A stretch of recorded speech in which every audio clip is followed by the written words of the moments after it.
So I'm going to talk about the detection of gravitational waves with instruments like this one that's called LIGO, Laser Interferometer Gravitational Observatory. In fact, at the time I visited here in 1986 and 87, I was interested in gravitational waves from the early universe. And that's how I got involved in this work in the 90s. So I'll mention that again. Now, I've been working on gravitational wave detection for 25 years. And for a long time, this has been a very speculative subject. But with our discoveries starting in 2016, this has really now become mainstream. And the Nobel Prize awarded at the end of last year is kind of the final step. We're no longer speculative science anymore. We're now mainstream science. And in fact, the person in the top left there, Ray Weiss, is somebody who I met, I even know the date, on the 14th of September 1976, and so who actually is one of the people who brought me into LIGO over the past 40 years. So I have a lot of topics. I'm going to give you a very short intro because you've already heard talks in the past 2 years by Patrice Hello, Thibaut Demore, and Letiec. I'm going to summarize the observations that we've made to date, 6 binary black hole mergers, and 1 neutron star merger. I'm going to talk a little bit about polarization measurements with gravitational waves, and then about some of what we can learn, tidal deformability of neutron stars, how we can constrain the nuclear equation of state. I'm going to talk about some very speculative things. Can we see the quantum structure of black holes, for example, by looking for echoes? I'll talk about the thing that first brought me into this topic, detecting remnant radiation from the early universe.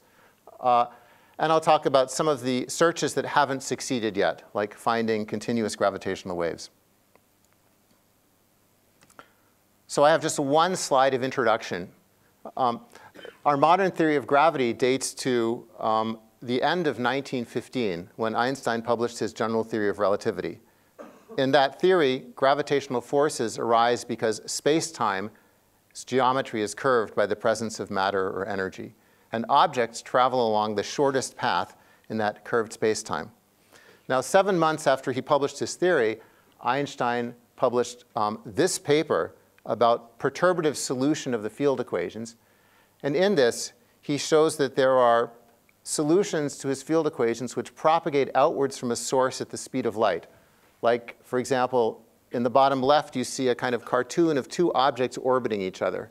And as those masses move around in space, they perturb the geometry, and those perturbations travel out at the speed of light.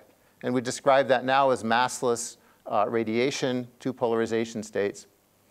Now, at the time, Einstein did a calculation of what would happen if the objects were moving slowly compared to the speed of light.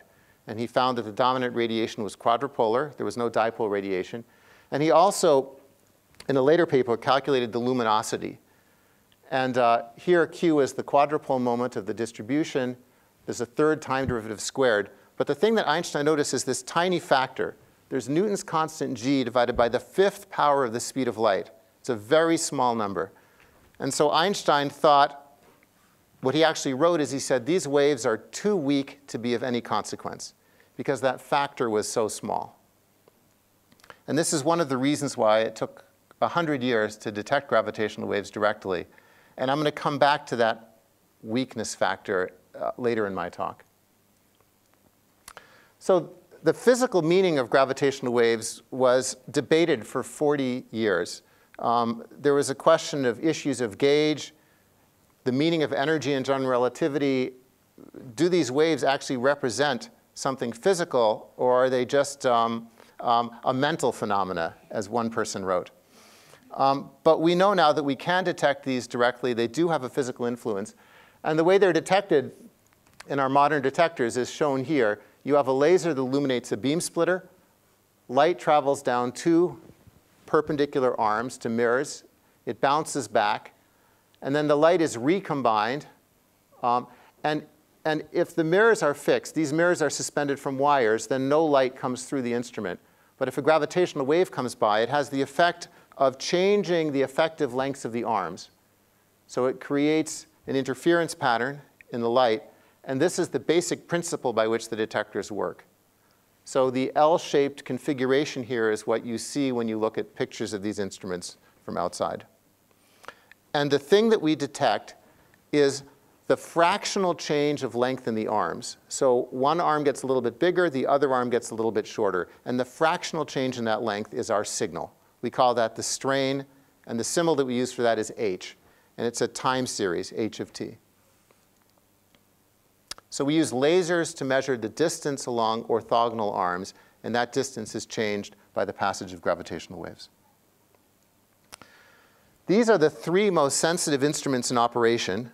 The two LIGO instruments are in the United States, and Virgo is a French-Italian project located in Cascina in Italy. And it's very useful to have multiple instruments for two reasons. One is for detection confidence, because we're always operating in the low signal-to-noise regime. We don't have strong signals, we have weak ones. So seeing them in multiple instruments is important for statistical confidence. Also, the way that we locate these instruments are also sensitive to the whole sky. They're not like a telescope that points at one spot. So the way that we locate our sources is by the arrival time, triangulation. So for example, a signal from this point in the sky would arrive first at Virgo and then later at the two LIGO instruments. And it's that time delay that helps us localize things. So let me talk a little bit about our observations. So far we've had two observing runs. In one of them we collected 52 days of data. In the second one we collected 112 days of data. In the first observing run we observed 3 black hole mergers. So in all really a total of 9 black holes, since 2 black holes go into each merger and 1 comes out. And this plot simply shows these objects by name. We call them GW, and then there's the date. This one was the 14th of September, 2015. And here you see the mass. And so these are objects, black holes, which are tens of solar masses. Our first and sort of most celebrated detection, one object was 36 solar masses, the other was 29, and the resulting black hole was 62.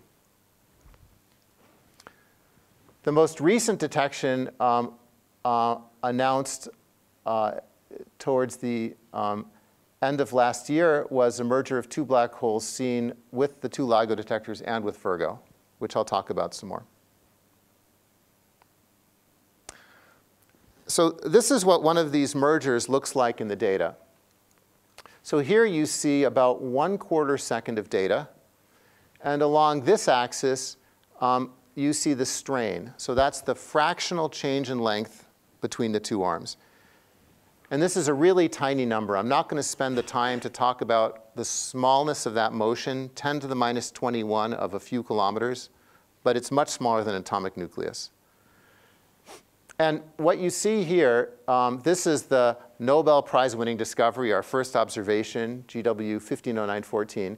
And what you see here in green and red is just the change in length of the instruments, arms, at Livingston, that's L, and Hanford, that's red. They're shifted in time by 7 milliseconds because the signal arrived first at one instrument. And what you're seeing here is the orbits of 2 black holes. Each orbit produces 2 cycles of gravitational waves.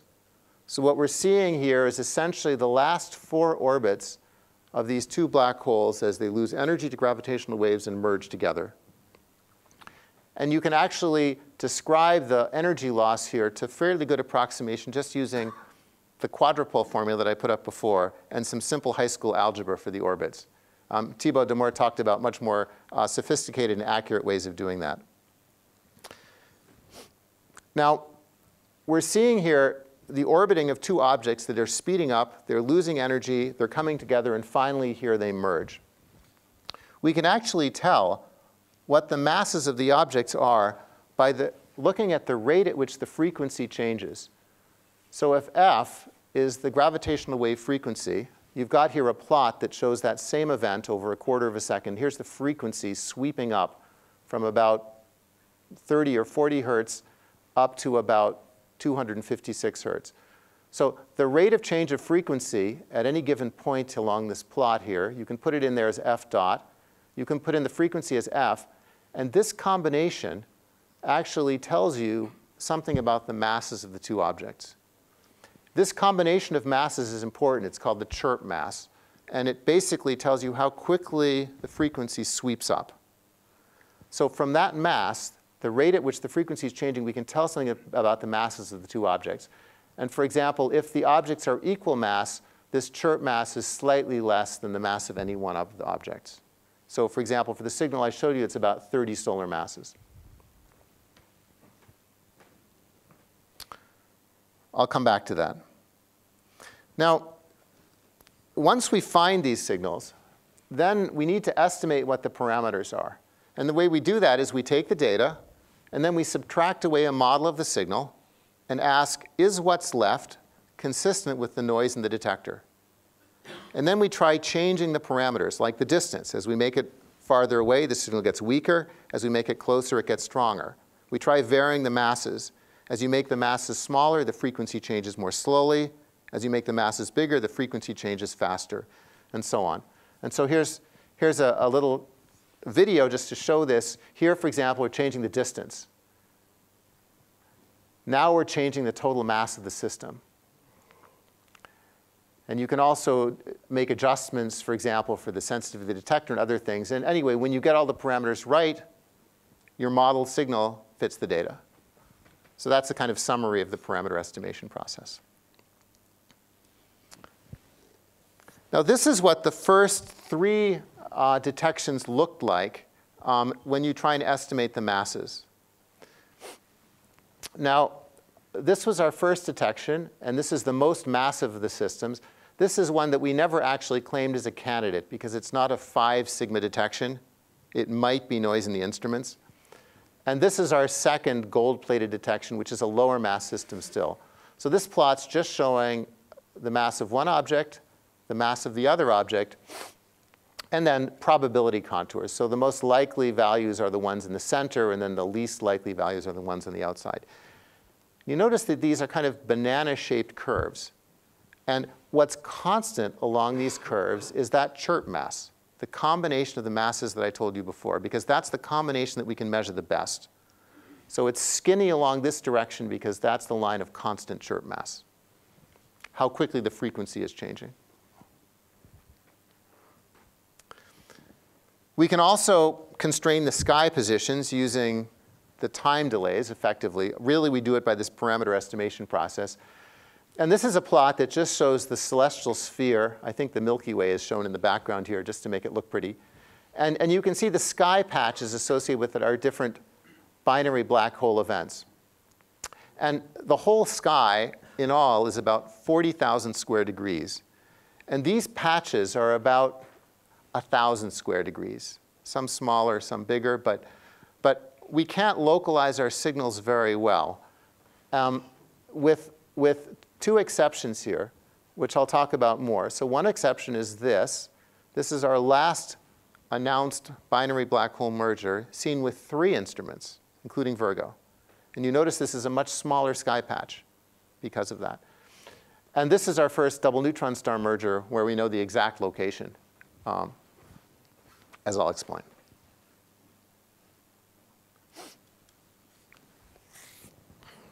So this is in all kind of a summary of our binary black hole detections. I've just listed here the 6 detections, the masses of the heavier object in solar masses, the mass of the lighter object in solar masses. These are the distances in megaparsecs. And so this is getting out to cosmological scale here. This is a redshift of probably around 0.2. So it's sort of cosmologically significant distances. These are the sky areas in square degrees. And you notice that the close-by heavy objects, those are the ones with the strongest signals, have got less uncertainty in the sky position than the lighter and more distant objects, where that patch is much larger. And that's just because with stronger signals, we can more precisely identify where they came from. And finally, I'll come back to this. I want to make one point about the weakness of gravitational waves later, and it will help me just to tell you that these systems all radiate energy. They're converting gravitational binding energy into gravitational waves as they fall together. And the amount of energy they radiate is very significant. So for example, these two black holes started off being a total of 65 solar masses. But after this merger process was complete, you were left with a black hole of 62 solar masses. So 3 solar masses of energy disappeared. And I'll come back to that later. And all of these objects lost significant amounts of energy, typically in just the last tens of milliseconds before they merged together. Now, something that's of particular importance, I think, to this audience is that our most recent binary black hole detection was really a cause for celebration because it was the first detection in which the Virgo instrument contributed in a significant way. And what I'm showing you here is 3 plots. These, again, are a fraction of a second of data.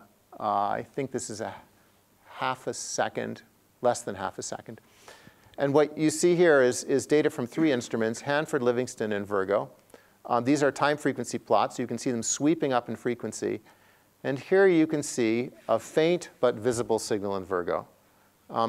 This has less than a 0.1% chance of being a noise fluctuation.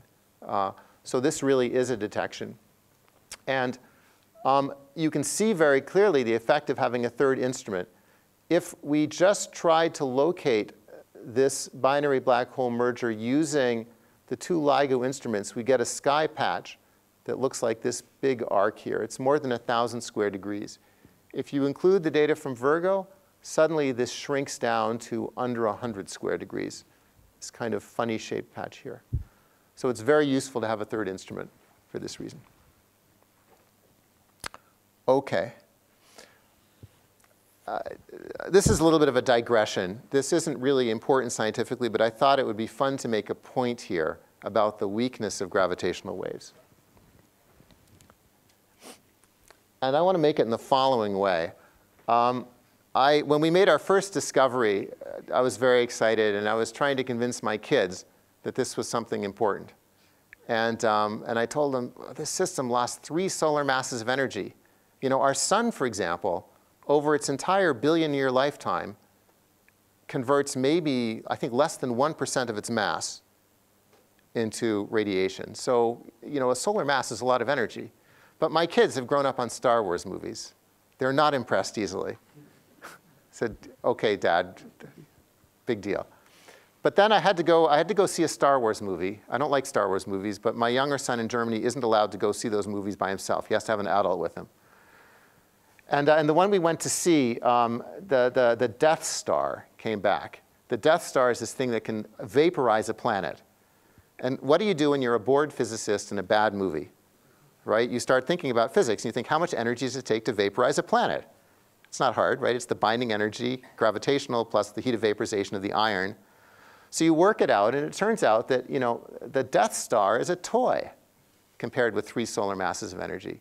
Right? 3 solar masses of energy is enough energy to vaporize every single planet in our galaxy. I mean, it's a lot of energy. So then I told my kids that, and then they were impressed. And by the way, that energy is just the mechanical binding energy. Take 2 masses of 35 solar masses, put them at a distance of a few hundred kilometers apart, and just ask them how much energy did you lose in that process. And that's where this number comes from. But let me try and make this point a bit more strongly. So for example, this energy was radiated over a period that was just some tens of milliseconds. And it was a distance that was about 1 billion light years away from us. Now, if you work out what the flux is, I mean, the luminosity at the peak was about 200 solar masses per second. So if you work it out, you say 200 solar masses per second at a distance of 400 megaparsecs. You work out the flux. That works out to be about a microwatt per square centimeter passing through our detector. That is the equivalent of this thing, a cell phone. That's 500 milliwatts held at arm's length. That's also a microwatt per square centimeter at arm's length. So this thing was was a billion light years away, and the same energy flux as a cell phone held at arm's distance. That's how bad our detectors are. That's how much energy flux we need to make a detection. I make the point in one other kind of fun way, too. So imagine that you're near one of these systems when it merges. So you have energy emitted over about 40 milliseconds, that 3 solar masses of energy. So it's traveling out in a shell that's 40 milliseconds thick, that's expanding. Suppose you're an astronaut, okay, and you're floating, let's say, 1 light second away from that. So you're 300,000 kilometers away. So now this shell passes by you. The energy density in that shell is 100 grams per cubic centimeter. It's 100 times the density of water in gravitational waves. Does anybody think that's going to injure you? It's not. Your body can have 100 grams per cubic centimeter of energy flowing through it and be uninjured. That would stretch you in length by about 1 millimeter. It would have about the same physical effect on your body as it would have if I jumped from here onto the floor. You know, that would compress my body 1 millimeter. So gravitational waves are incredibly ineffectual. We need a very high energy density to have any signal in our detectors at all. And you know, it doesn't have much effect. Okay, so it's, you know, it really is the weakest of the 4 forces. And I hope I made the point here. Okay, so I now want to talk briefly about our first observation of 2 neutron stars. This was actually the benchmark source that we designed our instruments for, because we didn't know that the universe contained massive pairs of black holes. After all, massive pairs of black holes are unobservable except with gravitational waves, because they're black holes. They don't emit light or anything else.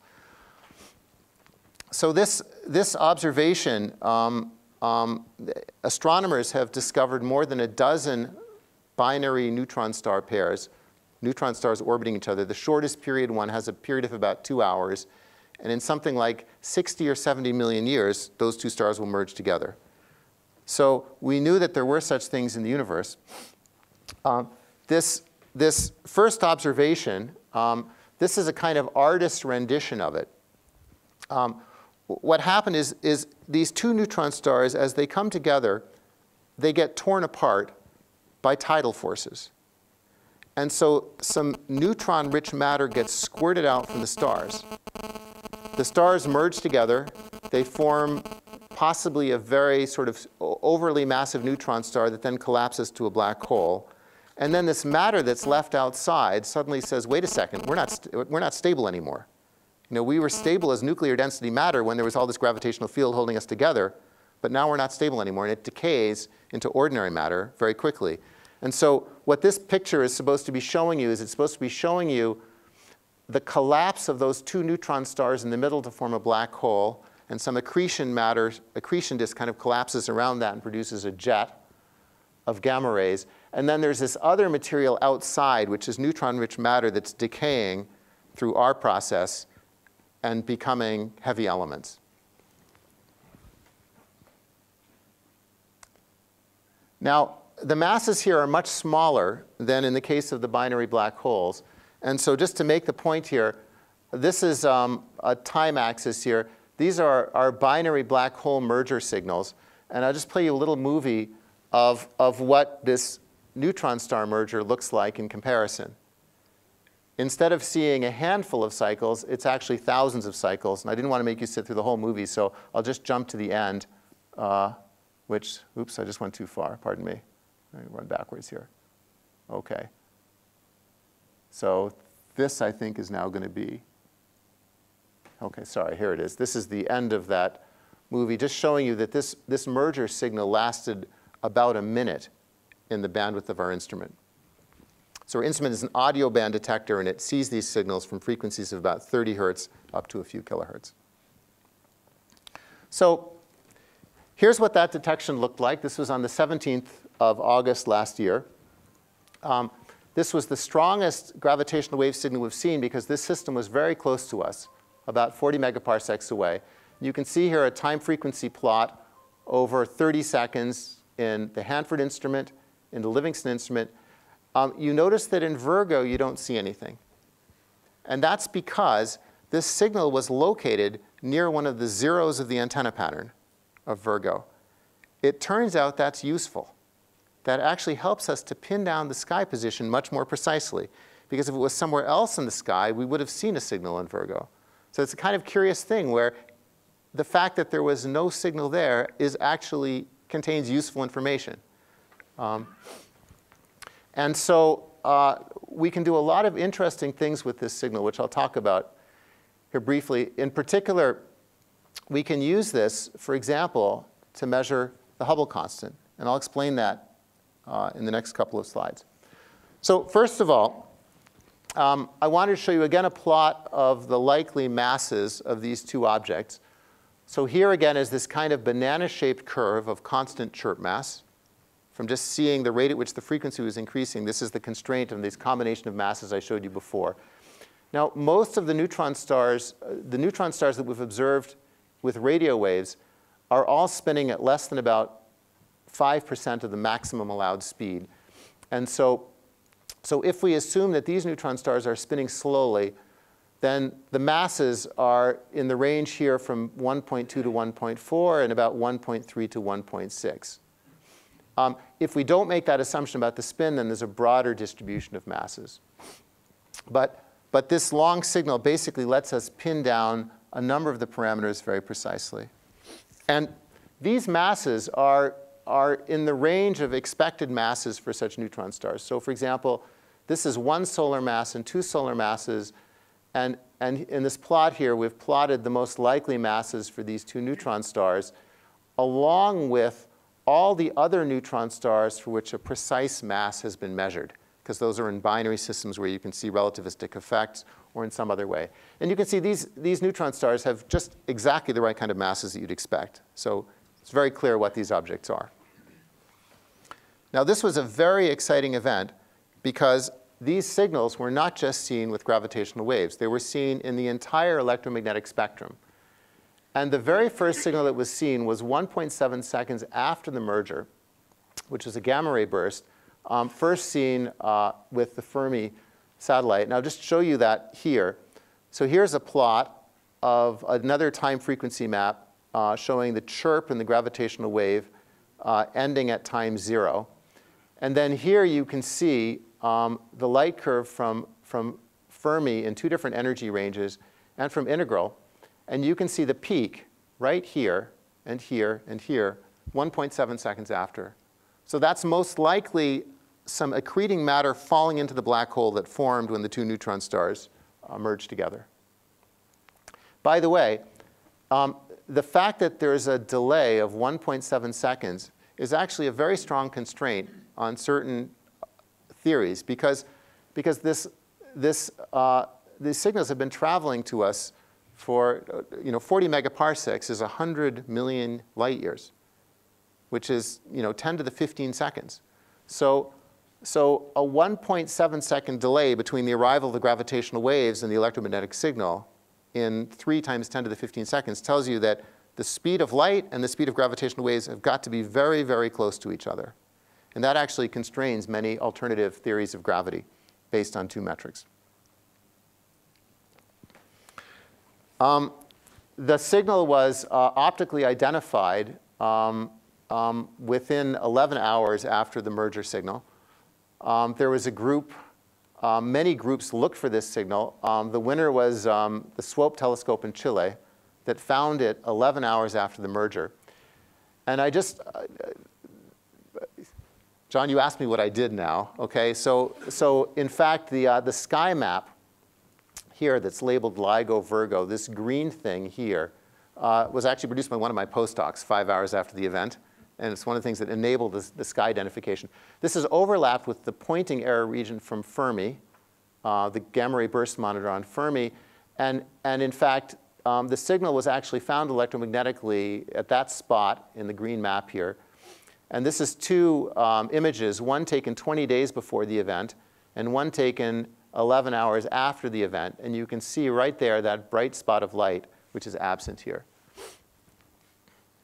Now, this has many interesting consequences. The fact that we know exactly where it is in the sky now means we can actually determine the distance, because it turns out there's only a handful of galaxies at that location.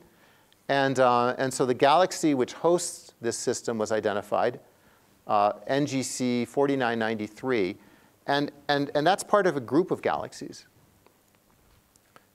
So knowing that location is very helpful, and I'll explain how that was used.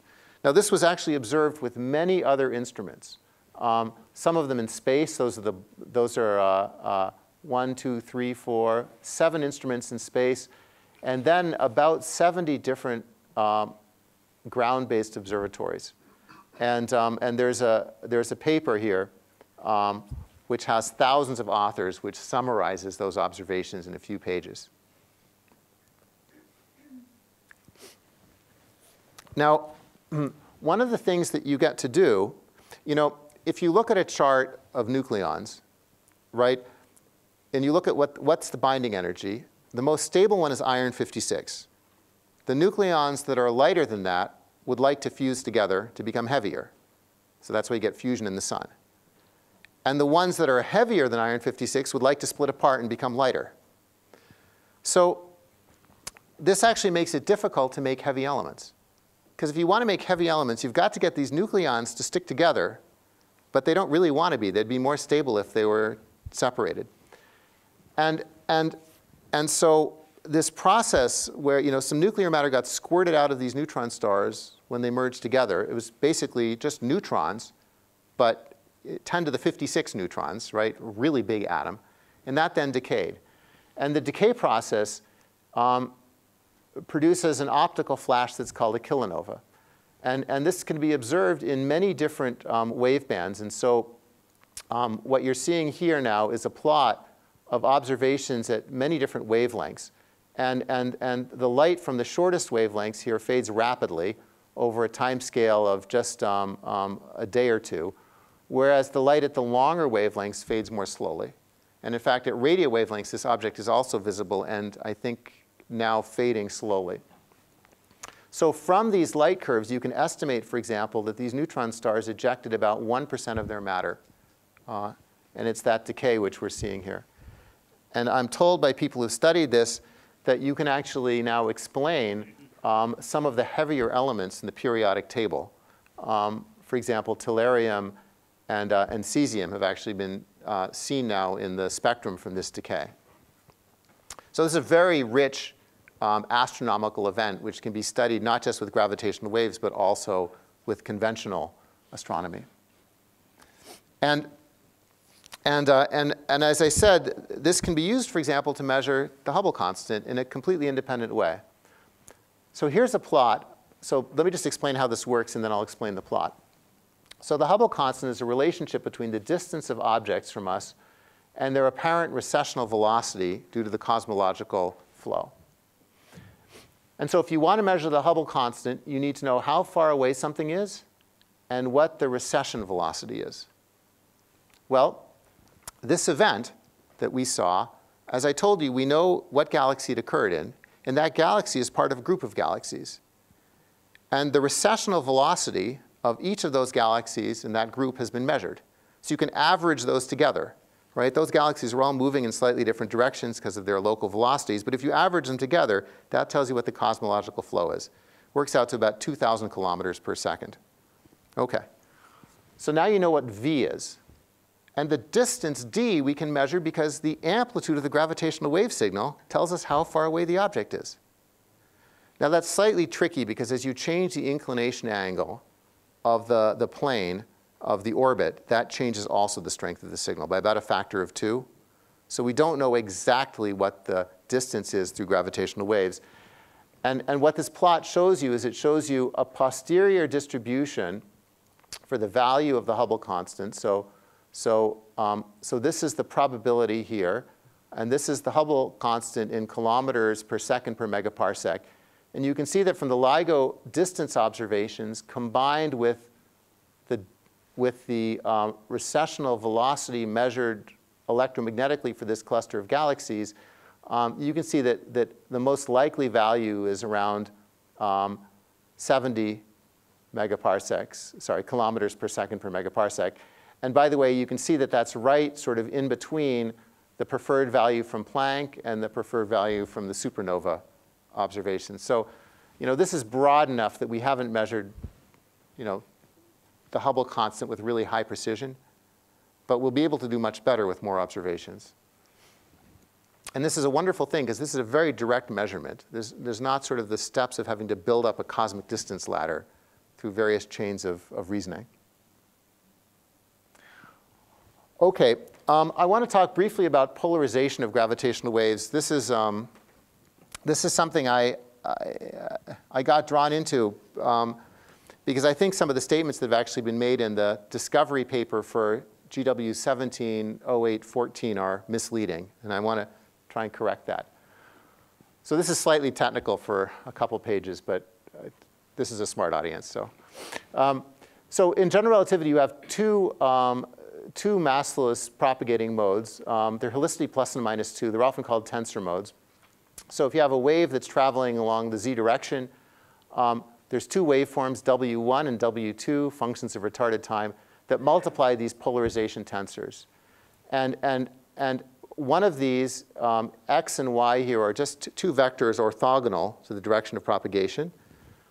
And so both of these are symmetric, if you flip A and B, and they're traceless. And they're transverse, because they're constructed entirely out of x and y, perpendicular to the direction of propagation. You can make right and left circularly polarized ones if you want by taking this plus I times that, and minus I. And now, the signal at our detector is obtained by dotting a detector tensor. You get that by taking vectors u and v along the two detector arms. You form this symmetric traceless combination, and you just dot that tensor into your metric perturbation, and that tells you the strain at the detector. So the bottom line of this is that what you observe at a detector is a linear combination of W1 and W2. You just see a linear combination of those two waveforms, of the two different modes. But the linear combination depends upon the orientation of these detector arms. So if you have one detector, you see a linear combination of W1 and W2. If you have a second detector where the arms are oriented differently, you see a different combination of W1 and W2. And so on. If you have a third detector, now you see a different combination of W1 and W2. And there's the point. With two detectors, if the detectors are perfect and noiseless, you can actually figure out what W1 and W2 are, because you've got two different linear combinations of two different functions. If you have three detectors, the system is over-constrained. So in fact, in the paper, our discovery paper for 170814, we claimed correctly that the data was consistent with these two polarization modes of general relativity. That is, we saw sort of at three different locations consistent linear combinations of these two functions. But we also made a claim which I think is a bit misleading, which is we claimed that pure vector theories are excluded by these observations. And by pure vector, we meant replace the polarization tensors with these ones. You notice this is formed out of one vector that's transverse to the propagation direction, another one that's along the propagation direction. These are called vector modes, although they should really be called helicity plus and minus 1, because they're still spin 2. And in fact, that claim, I think, is incorrect. And to demonstrate that, I've actually put a paper on the archive, which has just been accepted, which shows that you can actually construct a sort of toy model, which is a pure vector theory like this, and at least which for certain sky positions can give you exactly the same detector response that you get for tensor theories. And really, the point is that, that the claim that was made in this paper is too strong because it didn't state assumptions and restrictions. It made assumptions about how these modes propagated. And if you don't specify that, then in fact you can build something which violates it. So the point is it's hard to rule out theories if you don't make assumptions. No-go theorems are dangerous. OK. All right, let me talk a little bit about some of the science that we're doing and that we can do in the future with the observations that we've been making. So for example, when the two neutron stars come together, they get tidally deformed. And when you deform something tidally, if that material is viscous, then you pump energy into it. You heat it up. And so that provides another mechanism to lose energy. So instead of just radiating energy in gravitational waves, you also heat up these two stars. And that means that the merger happens faster, because instead of just losing energy to gravitational waves, you're also losing it by heating the objects. And in the case of the binary neutron star that we saw, there's thousands of cycles. So you see many orbits, and so you can see such subtle effects building up over time. So what I've shown here now is a plot where we try and see what limits we can place on the deformability of the two objects. So this is the deformability of the larger mass object. That's the deformability of the smaller one. And that deformability is roughly determined by a number called the Love number that comes from the equation of state of the matter and then the ratio between the radius and the mass of the object. So if we knew what the mass of the object was, then we could use the equation of state to find out the radius of it. Then we could determine how deformable it was, and then we'd end up with a particular point on this curve, on this plot. But the point is, we don't know what the masses are. Remember, we had this kind of banana-shaped region. The masses could be anywhere in that region. So here's the banana-shaped region. Here's the place where the masses are close to each other, and here's the place where the ratio of the masses is large. And this curve shows a particular equation of state called MS1. So for any given choice of masses, M1 and M2, you can determine what's the deformability of the two objects, and then you can ask, is that consistent with our data? And the area which is consistent with the data with 50% confidence is the region down here, sort of dark blue. The region that's consistent with 90% confidence is the region that's down here. So basically, this equation of state is not consistent with our observations, because for this equation of state, the objects would be quite deformable. They would have lost more energy due to this kind of tidal heating, and they would have merged together faster than we observed. So we can constrain the equation of state through these kinds of deformability studies. Other constraints come from the fact that there was a gamma ray burst. I'm not an expert on this topic, but I'm told by the people who are that it's very difficult to explain the gamma ray burst unless a black hole formed. So for example, when the two neutron stars merged together, maybe they gave rise to an object that was just a very massive neutron star that never turned into a black hole. That's one possibility. Or maybe you made a neutron star which lived for a while, and then eventually it lost some spin, and it realized it was no longer stable, and it collapsed to a black hole. But that process could take minutes or hours. Or it could have just collapsed promptly. So the claim is that the gamma ray burst that we saw 1.7 seconds after the merger indicates that a black hole formed very quickly, and that the accretion disk around this object sort of fell into that. That's what made the gamma ray burst. So it turns out that that excludes some equations of state. And I'll just try and explain why that is. So here's a plot again where we show the masses of the two neutron stars. Now we don't know what those are, but again, we've got this kind of banana-shaped region determined by the Chirp mass, and we believe that the masses lie inside that region. So this shows a particular equation of state called APR4. So for that particular equation of state, if the masses, for example, are in this region, then whatever star you form has a very short lifetime. It collapses very quickly to a black hole. So this is a region which is quite consistent with our observations. But for example, if the masses are in this region, then you can form neutron stars which actually are sort of too massive, but they have a long lifetime. They sit around for minutes or hours. And that makes it more difficult to explain this prompt gamma ray burst. And for other equations of state, for example, this banana-shaped region would extend down into this place here where you just don't get black holes at all. You just get a stable, massive neutron star. So the existence of the gamma ray burst lets us actually constrain equations of state in this way. OK, well,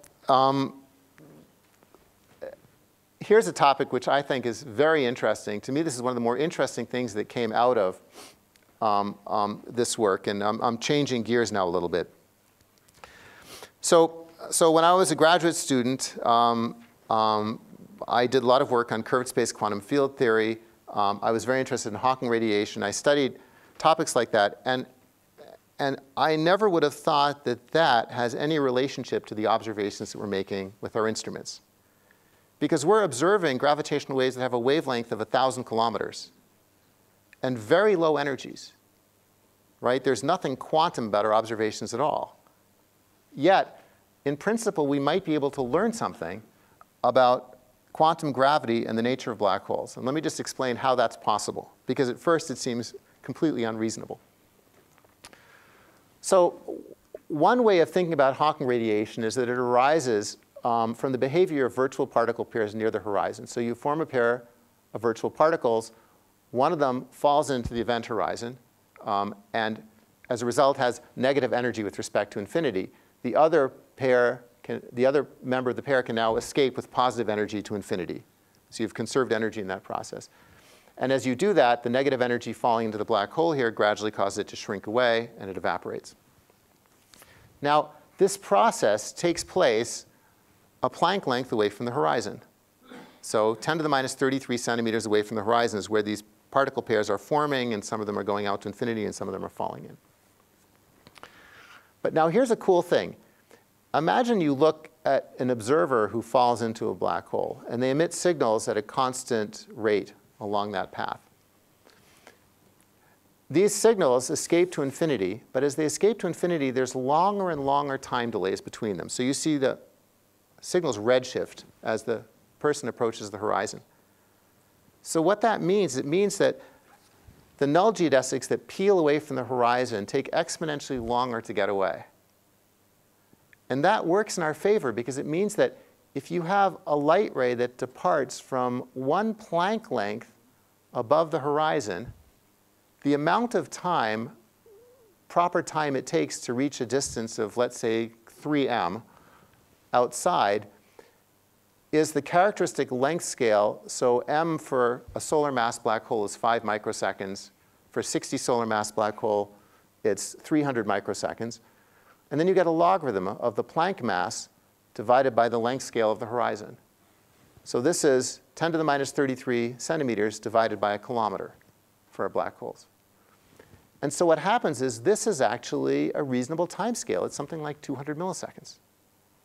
So in principle, we can see on a time scale of a fraction of a second a process which is taking place at the Planck scale outside a black hole horizon. Not my telephone. OK, so now what would we actually look for in our signals? Well, there's a well-known paradox, the information loss paradox for black holes. The idea is that if a black hole evaporates thermally, the information from whatever initial state created is lost. And this violates unitarity, and bad things happen in quantum mechanics when you do that. So among other solutions that have been proposed for this is something called the firewall, which I don't understand. But the idea is that something happens a Planck length from the horizon, or some Planck lengths away from the horizon, that prevent this information loss. Now, if you modify the boundary conditions around a black hole, you can create reflections. So some of the gravitational wave signal produced by the vibrations of the black holes as they settle down to a final state actually bounces off that interior boundary and then creates echoes, bouncing back and forth between the last stable light circle and this. And so what you get is you get echoes. After the merger signal happens, if you look here, you'll see this is a kind of echo of that last part of the signal, which is inverted. It's flipped in sign. And then you get another sign flip and another one. And these echoes, they're characterized by a time delay between the merger and the first echo, and then between the first and the second, and so on, and then by a decay in the amplitude. And soon after we published our first detections, there were reports that these echo signals had been seen in our data after the merger, which is really a very cool idea. Unfortunately, a more careful analysis has just been carried out by people in my group and posted on the archive. And that shows that, in fact, there is no statistically significant sign of these echoes, unfortunately. And this is the result. What's shown here is analysis of 256 data sets containing 16 seconds of data each, looking for these echoes. And what you see here in red is the actual analysis. This is 4,096 seconds of data, so there's 256 points here showing a signal to noise for these echoes on the vertical axis. And the blue here shows just some Gaussian simulated data, which is similar in behavior. And the actual event data set that contains the merger signals is the loudest thing that you see is this black line. And so it's just statistically not significant because many of our simulated signals and many of the other data sets not containing these gravitational wave mergers are as loud or louder. So, OK. Unfortunately, nothing there, but it's a good idea. OK. Well, I got interested in gravitational waves because I worked on early universe cosmology. And if you work on early universe cosmology, you discover that there's a lot of models, and there's very little way to pick between them. This happened after inflation was discovered or invented. People started creating inflationary models of the early universe. And you could open any issue of PhysRevD, and there was at least 3 competing models. And there was no way to tell which might be right or wrong, because they were all perfectly consistent with observed data. So if you start thinking about this, you realize that there is one way to understand what happened in the early universe, and that's through gravitational waves, because they're so weak. The fact that they're so weak means that they can travel or propagate from the very earliest times to now without being affected by all the intervening matter and so on. So we can't use light to see the early universe because the universe stops being transparent or starts being transparent 300,000 years after it was born. But with gravitational waves, we could see back to the first fraction of a second. So this was actually one of the things that got me interested in gravitational waves. But unfortunately, I think the prospects for seeing a primordial background, at least with our current instruments, are absolutely zero. And let me just explain why that is. So this is a plot that shows the energy density in gravitational waves. This is measured in terms of the closure density of the universe. So this is the fraction of the energy density needed to close the universe per logarithmic frequency interval. That's the vertical axis. It's a power.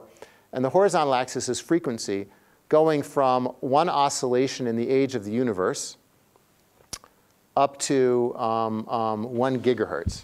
So this is really a very broad range of frequency.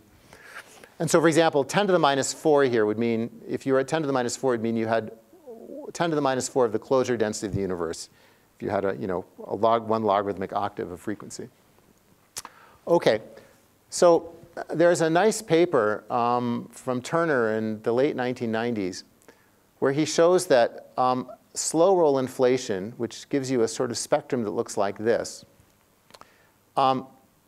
can never give you a larger amplitude at the LIGO frequencies, which are around 100 hertz, than about 10 to the minus 15. So slow roll inflation is not going to give us something which reaches up to the sensitivity of advanced LIGO at its design, which is something like 10 to the minus 9. So we're 6 orders of magnitude away. So we're not going to see a primordial background, at least not one from slow roll inflation with our initial instruments. Now, you might be able to see this using CMB observations. Maybe you can build a next generation LISA experiment, Big Bang observatory that would see that. But at least I think in my lifetime, this is not going to happen. But there is another possibility which is going to happen. And that is we're not going to see this kind of primordial background, the thing that got me interested in gravitational waves. But we might see the foreground, which is everything else. So for every merger, like the one that I showed you of 2 black holes coming together, there's 1,000 that we don't see, which happen 10 times farther away. Since it's 10 times farther away, there's 1,000 times the volume. Those signals are too weak for us to observe individually. But they create a correlated noise in the 2 detectors that we can measure. And so this plot shows the vertical axis is the same thing. This is fractional energy density. But now the range of frequency is the frequency range of our instruments. And what's plotted here is this sort of weak noise coming from the binary neutron stars and from the binary black holes, And you can see that this creates a level of sort of energy density. This is a foreground if you want to see the primordial background. This is the sum of them, the blue curve here, which we're going to reach not in our second observing run or in our third observing run, but by the time we get to design sensitivity, we should be able to detect that weak background. And that's going to have a lot of interesting information. Like it's going to tell us about the distribution of masses and how many such objects there were at redshifts of a few. So we'll learn something about stellar evolution from this. So even though the primordial background is not going to be observable, we will be able to see, I think, the astrophysical foreground. And that's actually got a lot of interesting information in it. So I didn't quite get what I wanted, but I think we'll get something useful out of that. OK, I have a few more slides just where I want to talk about some of the other scientific possibilities. One of the sources that we have not seen is the continuous gravitational waves from spinning neutron stars. This is rather speculative. Now, neutron stars might have little mountains on them. There's a famous story that Morrison and Weisskopf went hiking. And at the beginning of the hike, Morrison challenged Weisskopf to estimate by the end of the hike how high the mountains on neutron stars were. And I think he came up with 1 centimeter. If you try and build something higher than that, you can't support it with nuclear matter. Now, we don't know how high the mountains on neutron stars are, but if there is a mountain, as the star rotates, that will radiate gravitational waves. It creates a quadrupole moment, which is changing with time. Neutron stars could wobble. They could be accreting matter from a companion star, and that matter, as it falls onto the neutron star, sort of builds up something that looks like a mountain. Or they could have internal oscillation modes.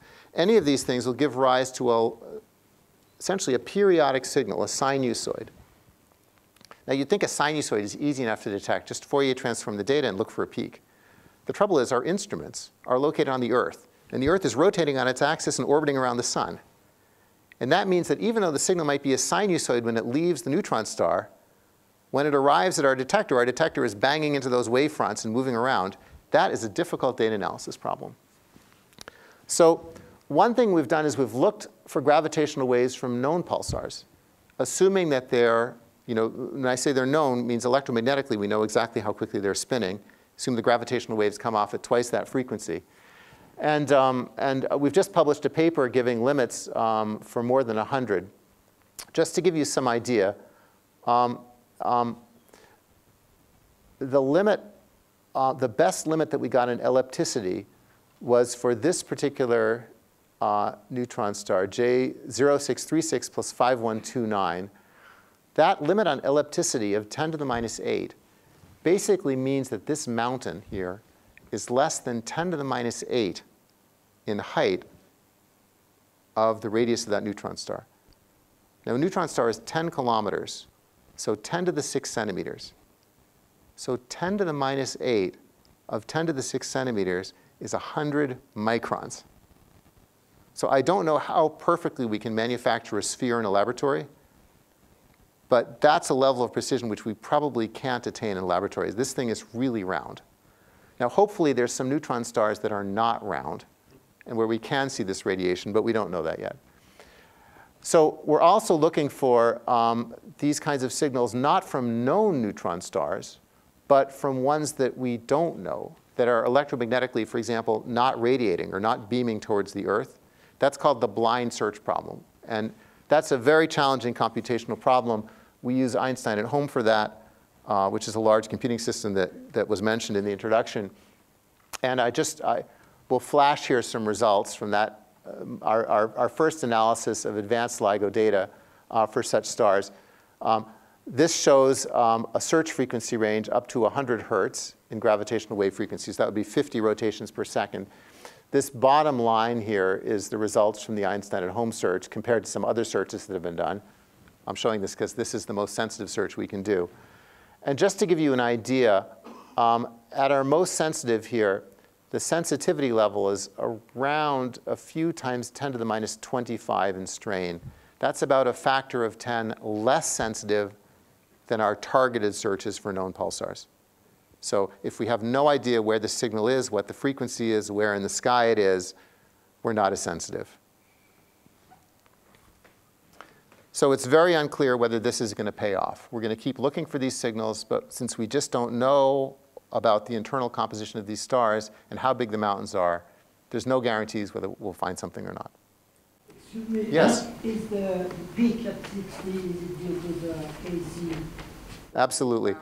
Yes. So in Virgo, you probably have 50 instead. Because in Europe, we have 15 periods. Yeah, I think the Virgo data was not used in this search. And the reason why is we had no Virgo data from 01. And this is an analysis that was done in the first observing run where Virgo didn't participate. So this is not a Virgo analysis. But if Virgo data is included, indeed, I expect to see some peak around 50 hertz. And basically, we have poor upper limits at these frequencies because the data is contaminated by mains noise. OK, well, I'm coming to the end of my talk. I think I've probably already outlived my, my invite here. I'll tell you what, let me very quickly scan through this because I just saw the time. So I just want to say that the next few years are going to be exciting. Our next observing run is going to start later this year. That's going to involve both LIGO and Virgo. In the future, in the 2020s, we'll be doing observing with also a Japanese instrument called Kagra. And we're going to get significantly more range.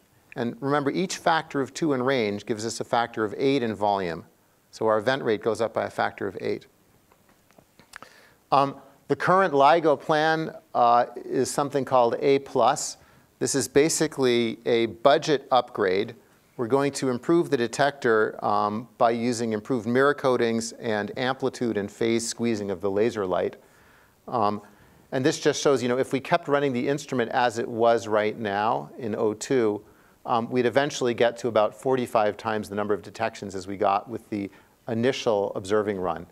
Whereas if we stop observing and we improve the instrument, we stop observing, we improve the instrument, we'll get to hundreds of observations. In the somewhat longer term, the plan in the United States is to build something called LIGO Voyager.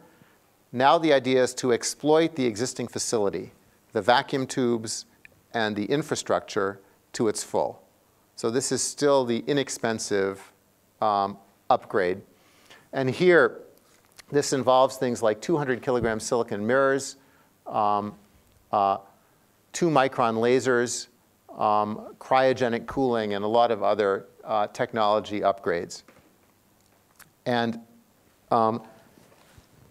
and this just shows the steps between the advanced LIGO design curve, this A+ improvement, and eventually, we hope, Voyager. We're going to be able to see objects, binary black holes, for example, out to redshifts of a few with these systems. OK, and since I've really run out of time, this is a list of things that I haven't talked about. I didn't talk, for example, about testing general relativity. The short summary is all of our observations are completely consistent with Einstein's theory. I haven't talked about electromagnetic emissions from black hole mergers. We don't expect them. They haven't been seen. I haven't talked about the astrophysical implications. How do you form these massive black holes? I haven't talked really about the other instruments, Kagra, LIGO India, third-generation instruments. This shows ET. Haven't talked about other techniques for detection. I also haven't talked about other gravitational wave frequency bands, detectors in space that can observe gravitational waves with periods of 1,000 seconds, or pulsar timing arrays that observe nanohertz gravitational waves. I haven't talked about looking for gravitational waves in the polarization of the microwave background. So there's a lot of things I haven't talked about. The next few years are going to be a golden age because by the time that this decade comes to an end, I think we'll have hundreds of events. I think we'll observe more neutron star mergers. I think we might learn more about the physics of black holes, although these days I'm pessimistic. I think Einstein's theory is right. And we're not going to learn more about black holes, but maybe we will. So here's my conclusion. Einstein thought that gravitational waves were of no consequence. He also, by the way, was not a believer in black holes. He thought they were a mathematical artifact. But I actually don't think he would have been minded being wrong about both of these. OK, thank you very much. And I apologize for going over time.